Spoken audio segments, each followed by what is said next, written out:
तो इंडिया में एक फाइनेंशियल कंपनी शुरू करनी हो तो क्या लगता है, क्या चाहिए होता है?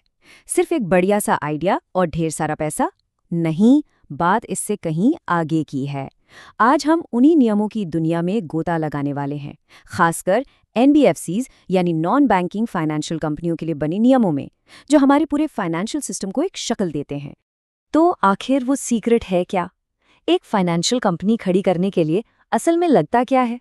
देखिए, ये सिर्फ एक सवाल नहीं, ये एक पहेली की तरह है, और इसका जवाब छिपा है कुछ नियमों में।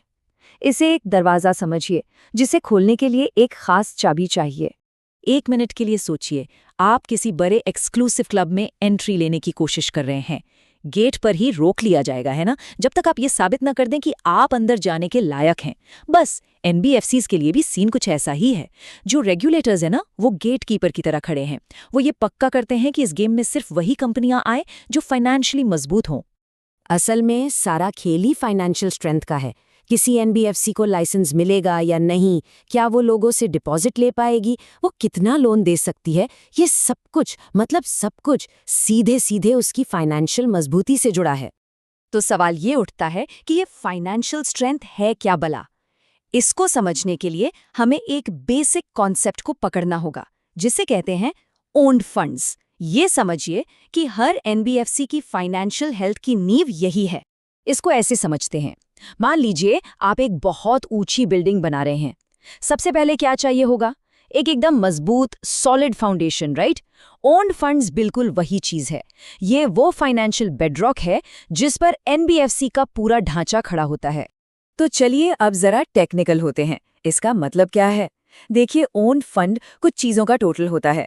इसमें आता है पेड अप इक्विटी कैपिटल, मतलब वो पैसा जो शेयर होल्डर्स ने सच में कंपनी में लगाया है।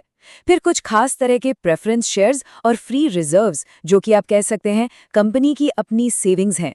ये सब मिलकर कंपनी की असली फाइनेंशियल पावर दिखाते हैं।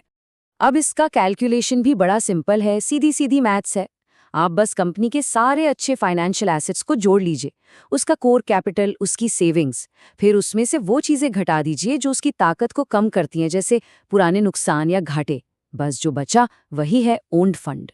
लेकिन रुकिए, ओन्ड फंड्स तो कहानी का बस एक हिस्सा है, पिक्चर अभी बाकी है। इससे भी ज्यादा एक्यूरेट एक मेजरमेंट है जिसे कहते हैं नेट ओन्ड फंड्स, या शॉर्ट में एनओएफ। और ये हमें बताता है कि कंपनी के पास असल में यूज्ड करने लायक फाइनेंशियल पावर कितनी है। तो दोनों में आखिर फर्क क्या है? ऐसे समझिए, ओन्ड फंड्स आपकी टोटल सेविंग्स की तरह है, लेकिन नेट ओन्ड फंड्स वो पैसा है जो आपके बैंक अकाउंट में अभी पड़ा है, जिसे आप आज अभी खर्च कर सकते हैं। ये है वो यूजेबल कैपिटल जो असल में मैटर करता है। तो इस नेट ओन्ड फंड तक पहुंचते कैसे हैं?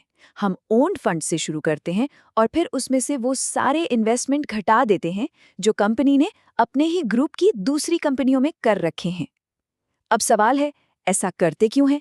सिंपल है, ताकि एक ही पैसे को सिस्टम में 2 बार न गिना जाए, वरना तो ये ऐसा हो जाएगा कि एक ही पैसा एक जेब से निकालकर दूसरी जेब में डाल लिया और बोल दिया कि देखो पैसे डबल हो गए।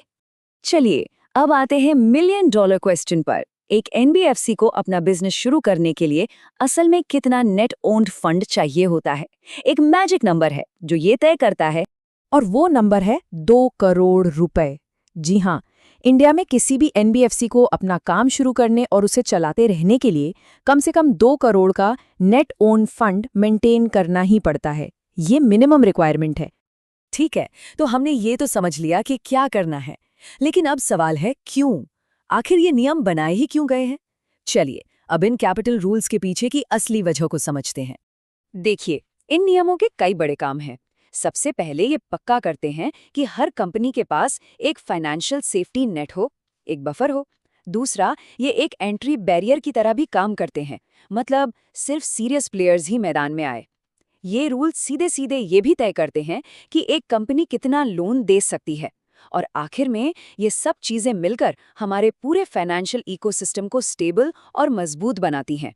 तो जाते जाते एक बात पर गौर करते हैं, ये जो नियम है ना, ये सिर्फ नंबर्स नहीं है, ये वो टूल्स हैं जो हमारे देश के फाइनेंशियल फ्यूचर को शेप देते हैं। तो अगली बार जब भी किसी एनबीएफसी का नाम सुने तो याद रखिएगा कि पर्दे के पीछे ये कैपिटल रूल्स ही हैं जो चुपचाप हमारी इकोनॉमी को सेफ रखने का काम कर रहे हैं। सोचिएगा इस बारे में।